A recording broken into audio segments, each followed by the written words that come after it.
Welcome to the Wealth Acceleration Podcast with your host, wealth coach Wade Reed.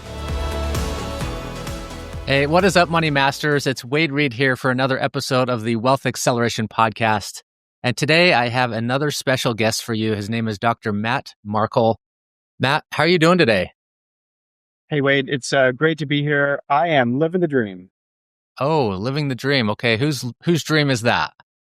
That's a good question. It's my dream, of course. It's the ability to do what you want with the people that you want to on the time frame that you want, and to see the good in what you're doing. You know, we talk about the glass being like half full or half empty or whatever, right? So to me, it's looking at the glass and saying, like, you know, whatever level of fullness it is, that's really good, and I'm going to be thankful for that. So it's a combination of, you know, being with people you want, doing what you want to do, and living with an attitude of gratitude. So yes, it's my dream, but I think that actually, when you think about it, some of those tenets are pretty universal. So maybe it's the dream for everyone.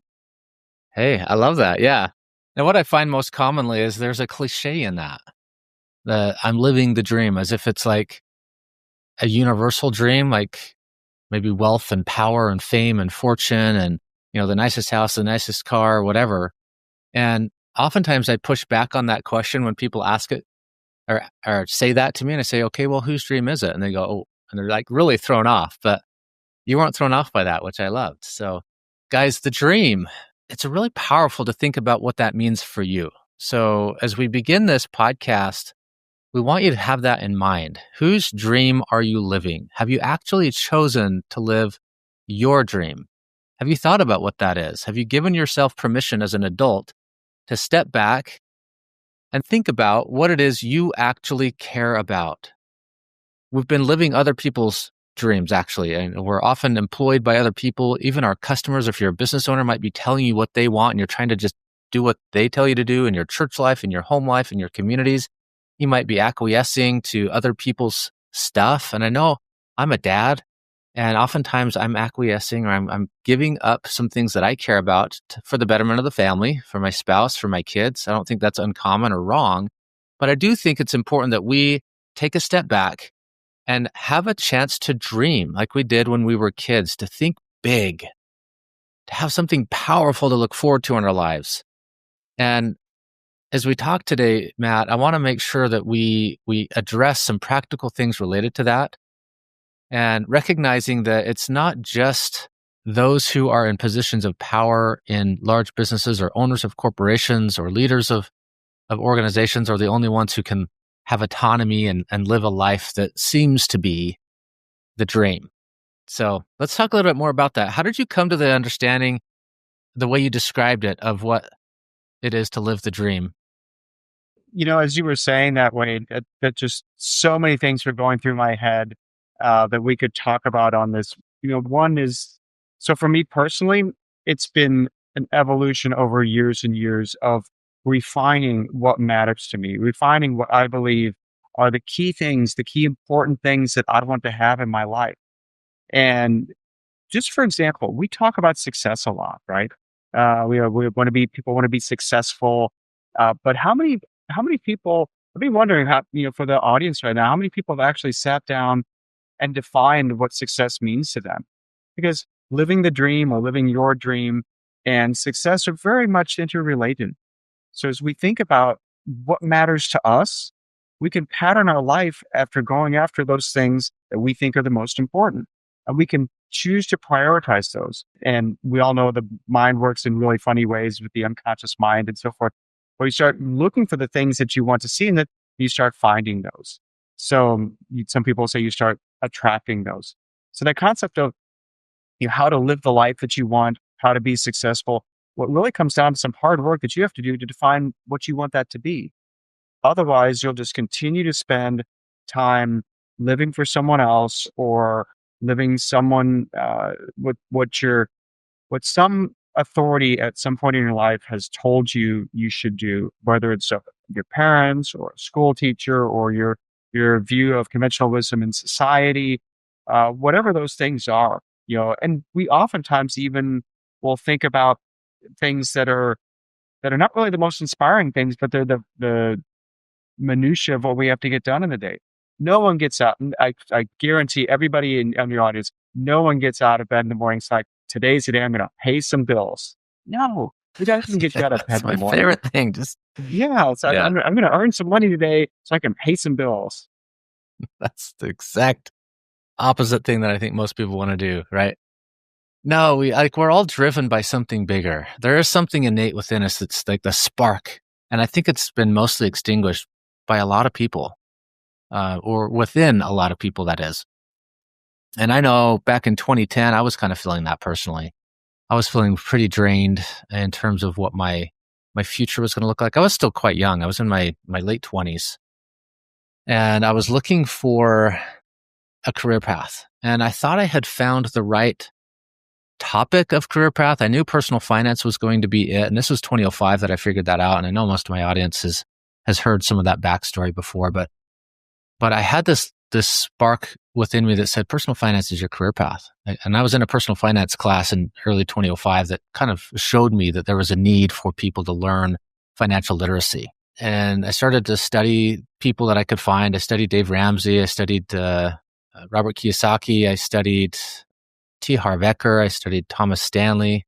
I studied, even Susie Orman. I studied like anyone I could find that had something to do with personal finance, that had some level of influence. I started to study their material and try to find the commonalities, but also the things that were different, that were really practical. And I went to business school, and I had all this theory going on in business school.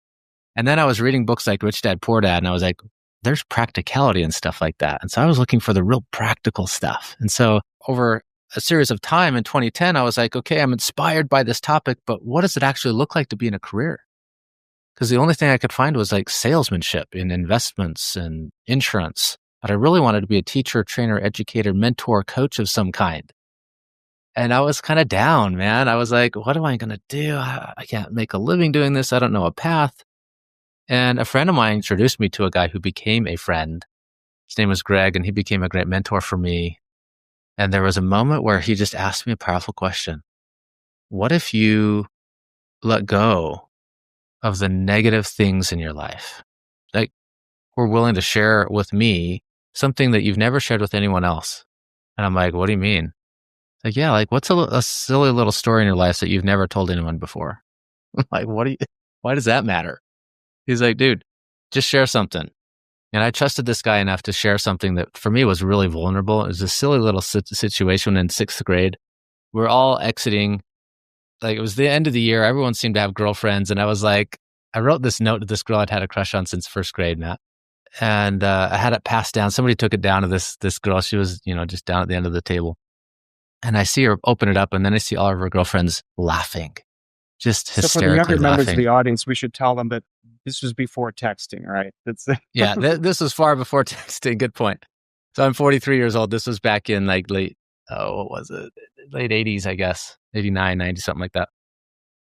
And so, yeah, this was our form of texting. We would pass notes when we were kids. So I was devastated emotionally by this. And as I shared this with my friend, he's like, dude, let me tell you one. And he proceeds to tell me something similar. I'm like, wait, really? You had something like that happen? And he kind of cracked me open and helped me see that there's work to be done. There's stories that we've of experiences we've had in life that have created limitations in how we do things in life. And it was really empowering to know that by opening up, I was able to gain a deeper relationship with that person. And then as a mentor for me, he was older and further along in his career. He was able to then bring me into some training that he was going to that following weekend. And it showed me a path to do what I call powerful work, introspective work that helps us, figure out those limitations and the roadblocks and find a way to dream again and then live into that dream. So guys, what I'm really caring that you get is that there is powerful work you can do to overcome stuff in your life that's holding you back, and you can move forward powerfully, but you have to do it. You have to do the work, be willing to do the work. So, Matt, thanks for bringing that topic up. And what I want to share with the audience now is I want you to share a little bit of your background. Like, who are you professionally? And then how have you transitioned your thinking from being in a professional environment as a leader in your field to a topic that you call anti-preneurship or being an anti-preneur? Can you give us some background on that? Sure, sure. So I started out, I guess, kind of the broad arc is I've been a senior leader and C-suite executive with several 8 and 9 figure businesses. But when I started out, I was the lowest entry level engineering position that the company had. So I truly worked. I didn't start in the mailroom, but I started at the lowest entry level engineering position the company that hired me right out of undergrad had, and work really hard. I've kind of got some key tenets that I try to bring to how I've operated in the workplace, and I can share those. I've got basically 5 key things that I think I can share with your audience that might be very beneficial to them. But to paint the picture, it's like I continue to grow in expertise and leadership capabilities, and then over the last decade or so, continue to rise in the level of agency and authority to basically help bigger and bigger groups do what they needed to do. And it's been primarily in the defense sector. Then I made a big pivot in 2017 and I left the defense sector that I've been in since 1990. So, and I was very well known in the industry, on the government side, on the industry side. I was really, really pretty well known and pretty influential. And I left all that. And I left all that to join the self-driving car industry for a couple of reasons. One, I thought it was really fantastic. It's a great way to save, many, many lives. We lose, just a quick piece of data. We lose about 43,000 lives on the road every year in the United States of America. That is about the same, usually with a couple hundred of the lives we lose every year to breast cancer. And with breast cancer, which is a horrible, horrible disease that takes people far too young, but we're doing a lot about it, right? We've got, I'm wearing like a Susan G. Komen shirt today. We do all these things for breast cancer awareness and support and so forth. But if somebody gets killed in a car accident, it's like, yeah, they got killed in a car accident. So the self-driving industry was really big on helping to take a big bite out of that. And that's what I liked about them, is they had the same passion as defense, but was for something where I could actually tell people what I was working on. And the other thing of that is it forced me to really get out of my comfort zone, to really push myself. And one of the things in kind of like a circle I run with, we use the phrase, if you're not experiencing imposter syndrome every 18 months, you're not pushing yourself hard enough. And I needed that. I was really comfortable, really well known. And so I got out of my comfort zone. I joined a company where I knew like 2 people in the company. It's Waymo, the Google self-driving car company, and ended up taking over all of the work in radar that the company did. Everything from getting it into production to research and development to new product issues, all that, the manufacturing processes, everything. So I did that, and then left Waymo, did it for a few other companies, and then became CEO of a radar company. And now I'm with a company called Epirus, which is a defense technology startup that's really working to help bring new novel technologies to the warfighter to help keep them safe from things like drones, which I think we're all more and more afraid of every day when we see what bad things that those can do. So that's kind of like the arc of the professional career. I guess one thing to highlight in there is like, it sounds to people probably like, oh, he's got this plan all worked out along the way. No, 100% not. I mean, every time people say, you can make a 10-year plan. I was like, I don't even know if the world's going to be like in 10 years. I don't know what's going to be here in 10 years. So I can't make a 10-year plan. They're like, well, then make a 5-year plan. So I would make 5-year plans, but I would quickly find out that actually I never hit any of them. I never hit a single 5-year plan. What I planned didn't work out the way I thought, but always worked out better than I could have imagined. And I think that comes a lot from, using kind of these 5 principles I talked about, which is number one is like always make the most out of every day. You've seen people that kind of are just not putting it in. They're kind of phoning it in sometimes. And then you see others that are like, really working hard, giving their all. They make the most out of it. They get more done in a day than other people do in a week. And then always be learning. If I didn't have the mindset of like can I learn this? Can I pick up this new skill? Can I understand what goes on with these people, or this project or this organization or whatever? If I didn't have that curiosity, then I probably would not be as successful as I am today. There's a great book, by the way, on curiosity by Brian Grazer. He's the very famous film writer and producer. He worked with Ron Howard on several things. I actually got to meet Brian a couple months ago in LA, and he's just a super great guy. He's got a book on curiosity that's just really, really, really a good read. You know, be open for big opportunities. When a big opportunity comes, be willing to take the risk on it, kind of like what I did with Waymo, or being able to go back to school a little bit later in life and get my PhD. And then number 4 and number 5 are really important in how we deal with others. Number 4 on my list is always exceed expectations. And then number 5 is never pass up an opportunity to be kind or lift someone else up. And that's kind of like the playbook that I've been using throughout my life. I didn't always have it as crystallized as that, but I've been using that playbook. I think it's helped me be really successful, not only in my professional career, but as I've looked more and more around my peers and the people like the generation behind me, and some of basically some of the myths and mistruths that we've kind of been accepting just as part of society, that it called me to want to do more. And that's where I came up with the concept of being an anti-preneur. I'm not against entrepreneurs at all. I'm thinking of like anti-preneur as in like antimatter or like an anti-hero, right? It's like a different take on being a hero. Yeah. So that's Yeah, that's you the might even concept. take the word anti and think about before, right? Doesn't the word anti sometimes mean before something? I think that's ANTE versus ANTI. I think those Yeah. are. I mean, now I'm sure that somebody who's a lot better at Latin than me is probably going to call in and say like, hey, by the way, you guys. Actually, in the comments, mess I with think us it's on that, ANTE okay? versus ANTI.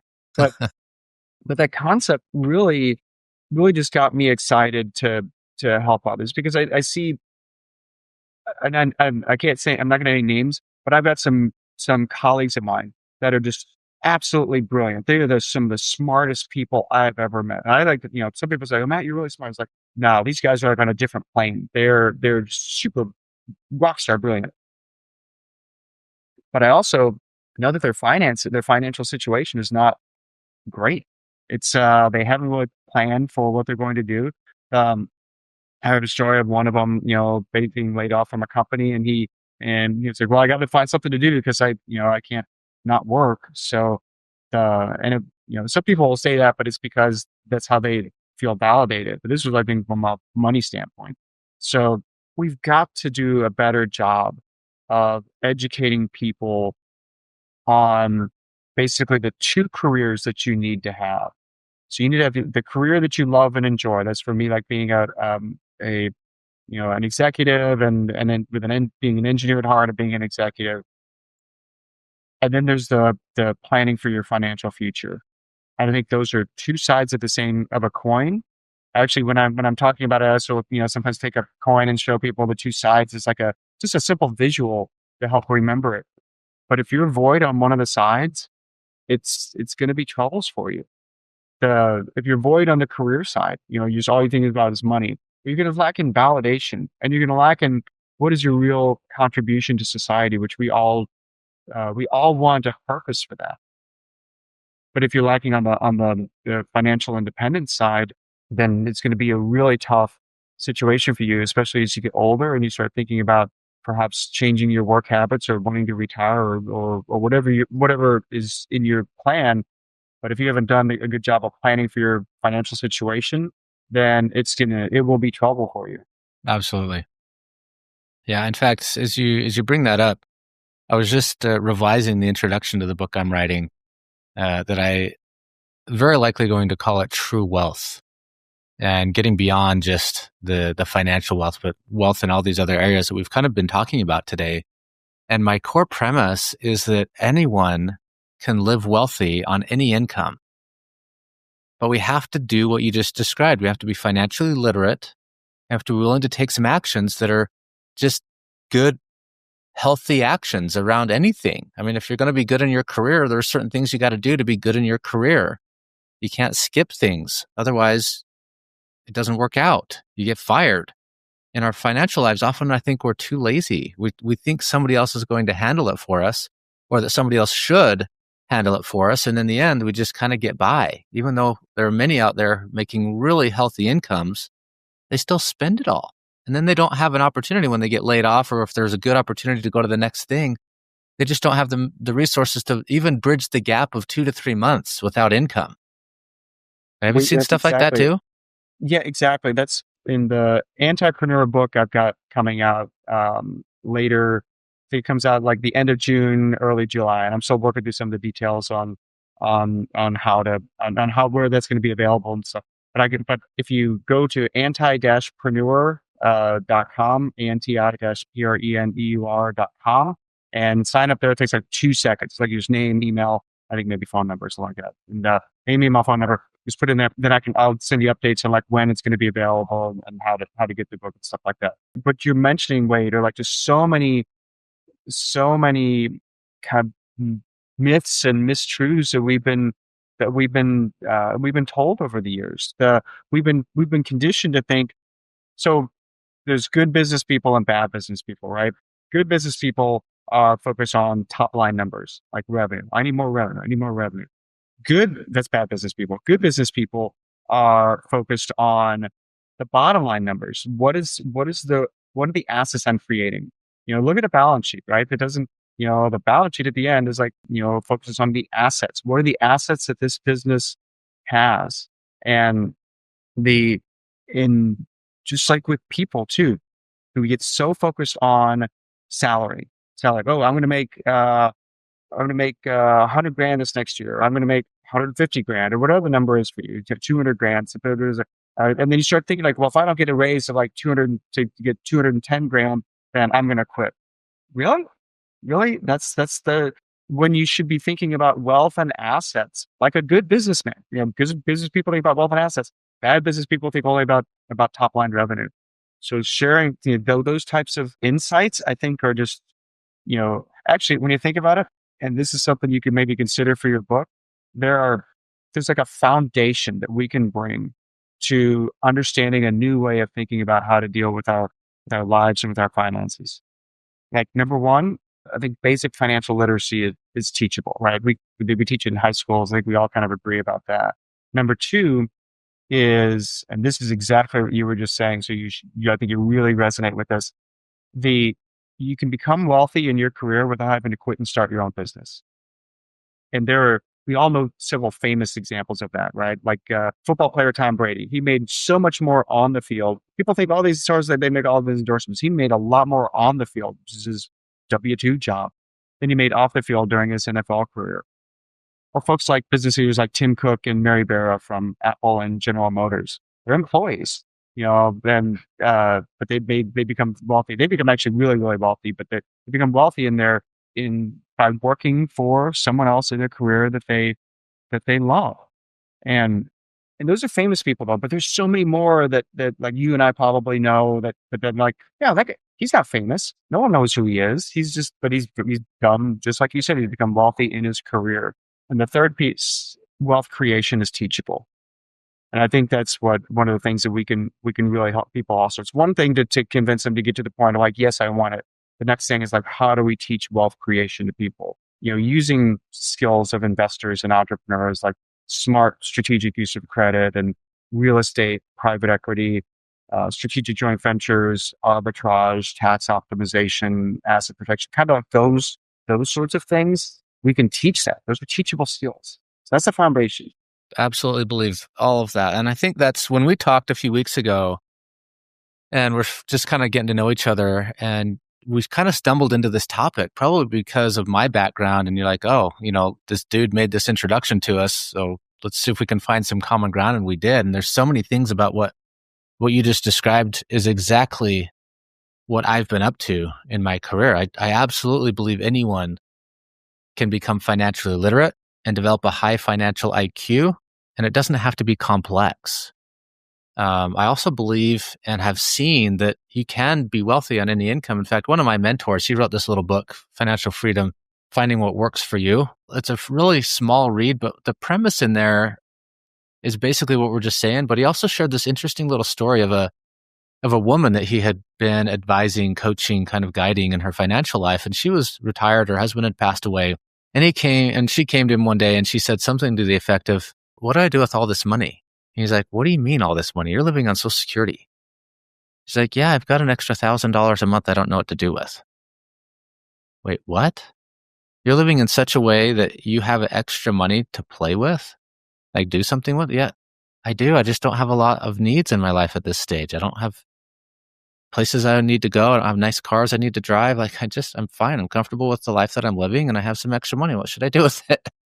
And he basically shared that story because it illustrates very clearly the fact that what matters is how well you manage the money that you have, not the dollar amount coming in. That top line revenue thing you mentioned a few minutes ago, absolutely not the right thing to focus on. How you manage it matters in a huge way. In fact, here's another little story. One of my favorite little reads by a guy named Marvin Ashton. If you're watching this podcast, you'll see a little picture on the screen. It's an old one from the 70s. And this guy lived during a time of hyperinflation. He was kind of a leader in the church I belonged to at the time. And he was noticing a lot of people were really scared about inflation and were not managing the resources they had very well. And he was in an interview with a young couple who were about to get married. And he said, and it was the impetus for the booklet that he ended up writing, was this little interview where he asked this couple all these questions about how they were going to deal with life.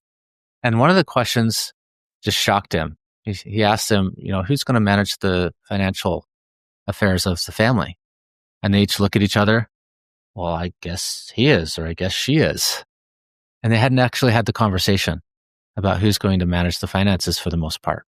And he reiterated that that's like 75 to 89%. He shared some statistics, at least back then, that I think are still very similar today. Somewhere between 75 and 89% of divorces that occur were associated with money problems.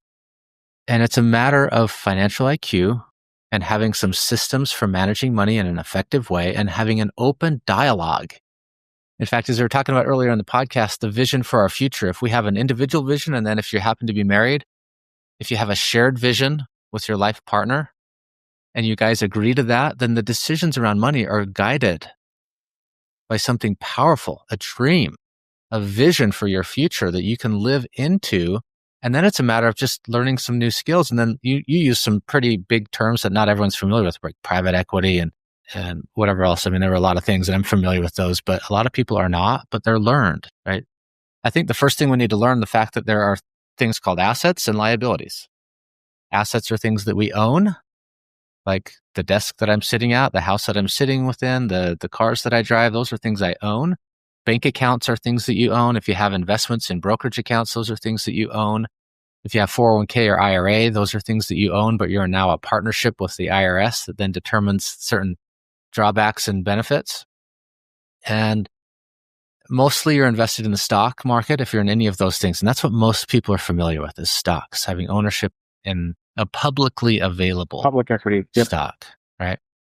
And One of the things usually I've in taught, some sort of tranched, sliced and diced mutual fund, which with unsure investment objectives and minimum tolerances for deploying versus holding cash. So that nobody reads the prospectus, right? No one knows it is, right? No one So it's knows like, exactly what they're invested in. So it can create confusion, guys. If you're confused about money, you're not alone. Let's just put it that way. But it doesn't have to be that hard. It doesn't have to be that complex. Some basic literacy things like, what is a mutual fund? Ask Google or Gemini or Anthropic or whatever the AIs are that you guys are familiar with. Let it help do something and have it teach it to you as a third grader. Like ask it, things like that. And then go, okay, well, what can I do to simplify my portfolio? What can I do to enhance my financial awareness? What are some things besides those that are able to be invested in? And the field outside of the stock market is called alternative investments. So you might start to study, what are alternative investments? What are some of the common things like multifamily real estate or investing in drilling wells for oil and gas, because we still use that so commonly today. And maybe it's the newer technologies like the radar systems and self-driving cars? Is there a way to invest in that? And large funds, like you might be able to be a small investor in a large pot of money. Your few tens of thousands or a couple of $100,000 goes into this pot. And then it's a pot of 100 million that then might go place an investment in something like a Waymo. I don't know if they're publicly traded or not, but just use that as an example. If they are not public yet, then you might be able to gain some ownership in that company as just a tiny participant. And now you have an asset that can grow dramatically in value without having to be the startup person. And statistically, if you do the research on this, half of businesses fail within 5 years. And you only have, I'm pulling this as a reminder off your back cover, by the way. I was rereading that. I'm like, those are perfect. We got to show this today. And I think you said 18% chance of success. So if it's your first, get this. So all the people out there think like, I'm going to start a business. I'm going to be a millionaire or a multimillionaire. Just remember some of the statistics, right? If it's your first time starting a business, your success rate is 18%. If it's your second time starting a business, but the first one wasn't successful, but you learned everything now. So now you know the mistakes. You know you're not going to listen to that guy again. You know you've got it figured out. The second one is going to be the winner. Your success rate goes from 18% all the way up to 20%. Oh, that was if you guys were watching this, guys. If you haven't, you missed it. That little pause was his hand going up to above his head and then coming right back down right next to his other hand. Oh man, that was good. All the way up to 20%. Okay, what's after that? Even if you've had a successful business before, it's only like 1 in 3 or so. So they're not great numbers. And now some people are called to that, and by all means go for it. If that's your calling, if that's how you feel validation, if that's what you think your purpose is, by all means, go into that. But here's the deal. I think that's wrong for probably 19 out of 20 people. And maybe more like 49 out of 50. That's why it's so important to me that people think that you don't have to quit your career to become wealthy. You can do what you love, and what also gives you the risk posture and risk exposure that you're comfortable with. That you can do that and still become wealthy. I've learned in my research, and I've got a software that helps show this visually, what we call your maximum potential. And it helps us visualize if you've got just even a steady income, the average income, $85,000 a year is like a single person's income median in the United States. Household income's closer to 120 to 150. But if you've got just $85,000 a year and you've got a career ahead of you and you've got 3% average increases, cost of living increases over your life, it's going to be somewhere around $4 million that you are responsible to manage because of an exponentially increasing. So by the end of your 40-year working life or whatever it is, you're not making 85,000, you're making several hundred thousand. It's just the nature of a compounding income over time. And that's kind of what you described. Is you start at the bottom of the totem pole in an organization. If you find a place that you love to work, you can work up the ladder into different positions and different responsibilities and thereby different income levels. And what we've learned, and Warren Buffett validates this, that our ability to earn an income is our greatest asset. And if we can sell that ability and our skill set to an employer who has stable income in this form of a salary even, or maybe there's some bonuses you can get as well, and you're able to learn on an ongoing basis, as you described, you're the type of person who's one of my favorite mentors, Jim Rohn, he said, you need to work harder on yourself than you do on your job. So if we're constantly learning, if we're constantly trying to acquire new skills and add value beyond what we're being paid for, it's inevitable that you will have greater responsibilities and greater opportunities, not always solely in one company, but perhaps you shift companies back and forth to the right opportunities, but they will be there. And you don't have to be the entrepreneur. You can be what you might call an intrapreneur inside an organization, kind of coming up with ideas that are added value to an organization. And I do love your term anti, as in alternate to. You don't have to be the starting founder. You can work within an organization and be very, very successful.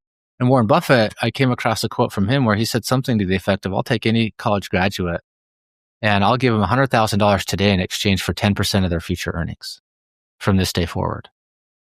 And what that really means is he has seen the math on people's trajectories in their careers. They will increase in value, and 10% of 100,000 today is only $10,000, but 10% of $1 million at the end of a career is 100,000. You might be making $1 million at the end of your career as a salary person. You get up into a CEO position. Maybe you're still only making a couple $100,000, but still you've increased over your life. Guys, I believe in you. And I know from what Matt's talking, he believes in you as well. I mean, he's like the quintessential type person who's worked as an employee and found great joy in it, great satisfaction in developing a specific and unique skill set and adding value to an organization. And if that's you, like, recognize it's okay. You don't have to become an entrepreneur outside of your organization. It's totally okay to find a path within someone else's company that you really love, but do so in a way that you're not shackled to it. All right? What would you have to say about that? The two things. Number one, it's more than it's okay. It's great. It's great if you work in a company, because here's the deal. This is the group I call professionals, practitioners, and experts, PPEs, not PPE like in COVID, like professionals, practitioners, and experts. And nearly everything we experience comes from PPEs, right? Clothes we wear, the cars we drive, the laptop I'm viewing you on, that's all made by somebody, some engineer who's sold by some salesperson, with some marketing person. I use a lot of Apple products, but everything that I buy from Apple is created now by the professionals, practitioners, and experts that work there. It's not by Steve Jobs. He's dead. So and I wear Levi's is one of the jeans that I wear. Levi's has been around for 100 years. The original, Levi's and Strauss, they've been dead for years and years. Jeff Bezos isn't with Amazon anymore. So basically what we experience comes from the professionals, practitioners, and experts. Look around where everybody is right now. Look around whatever room you're in. If you see anything that's made by man, most likely it's made by a PPE and delivered by a PPE and sold to you by a PPE, and you put your money in a bank that's run by PPE. So it's more than just okay. It's great. And then the second thing that you said that is just so absolutely true. I talk about this a little bit on one of the videos I put out on my Facebook channel, is don't confuse your job and your career. So your career is what you have, the skills that you can bring to bear to help people, to solve problems. For me, it's like, engineer solutions and lead teams to do great and wonderful things in the process of doing that. That's your career. Your job is who you're currently working, doing that for. But so many people, they define themselves as, I'm the senior director of XYZ for Boeing Corporation. I'm the VP of something for Kroger, the grocery store.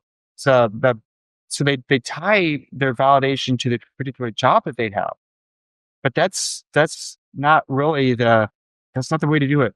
Be validated by your career, because that way, if that job goes away, your value doesn't decrease. The skills that you bring, those are still there. Whether you're doing that for, Kroger or Albertsons or Publix or whatever. I don't know how I got to kick in grocery stores, but no matter what you're doing it for, your career is something that no one can take away from you.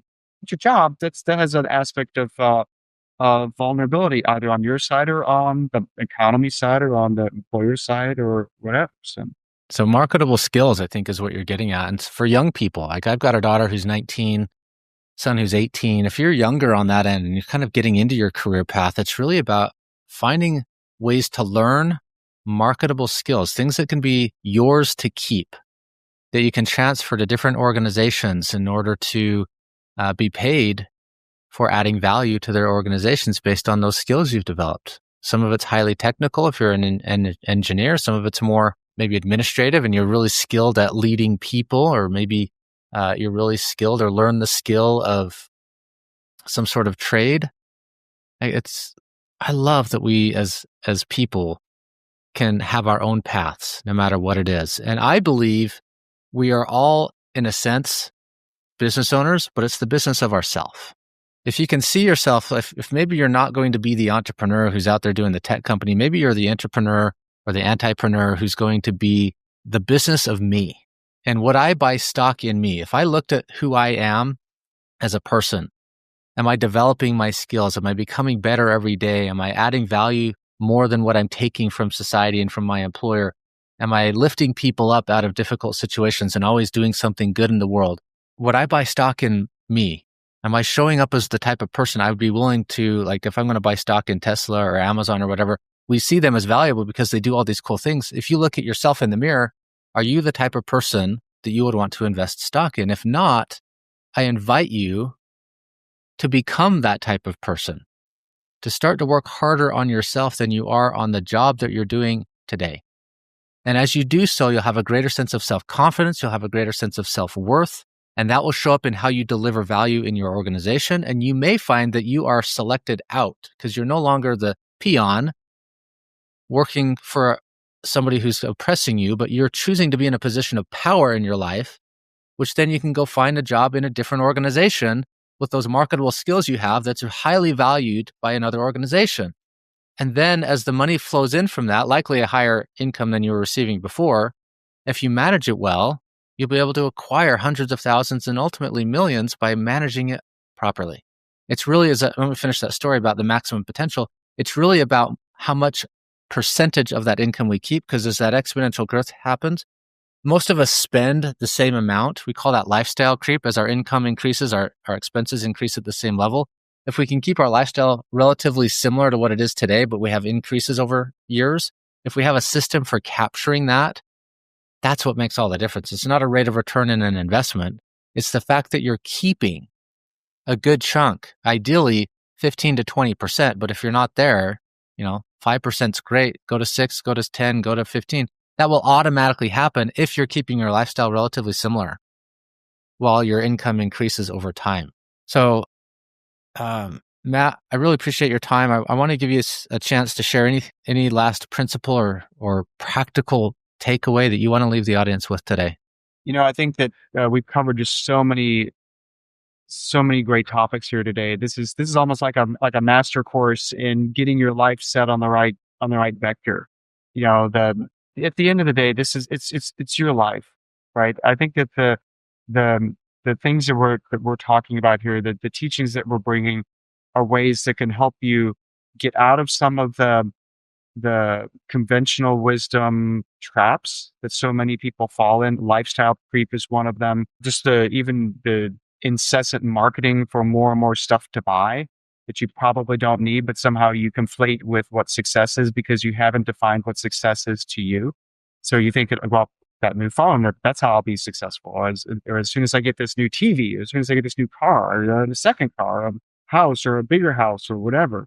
So but instead of like just buying into all that, define success for yourself. And then, there's several people that can help you get the right tools to basically be able to optimize your financial situation so that it aligns with what your definition of success is. So these are just, oh my gosh, to piggyback all the things we talked about. It's a really great, like I said, a master class in how to be not only how to be an entrepreneur, but also how to be how to really take control of your life and enjoy it the most. So guys, go follow Dr. Matt Markel, anti-preneur.com. And then what are your socials? So I'm on Facebook at facebook.com/Dr. Matt Markel, DrMattMarkel.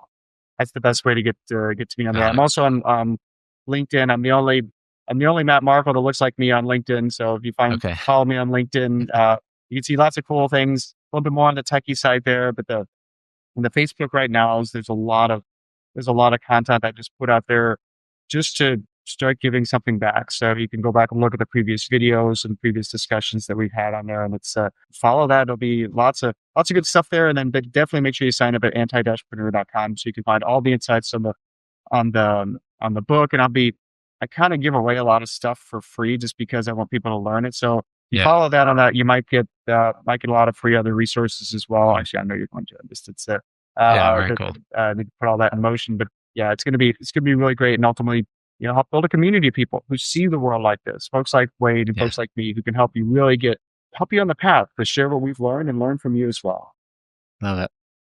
Well, Matt, I see some collaboration between us. Really glad to have you on today. Appreciate your expertise and your insights related to being an entrepreneur. knowing that it's perfectly okay and even great to work within an organization to create a life that you love.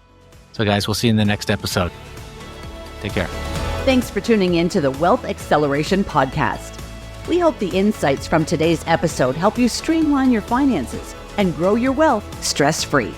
For show notes from today's episode and more tips on creating a comprehensive wealth-building plan, visit moneymasterycoaching.com. Remember, financial freedom is attainable. Until next time, keep accelerating towards your goals. See you on the next episode.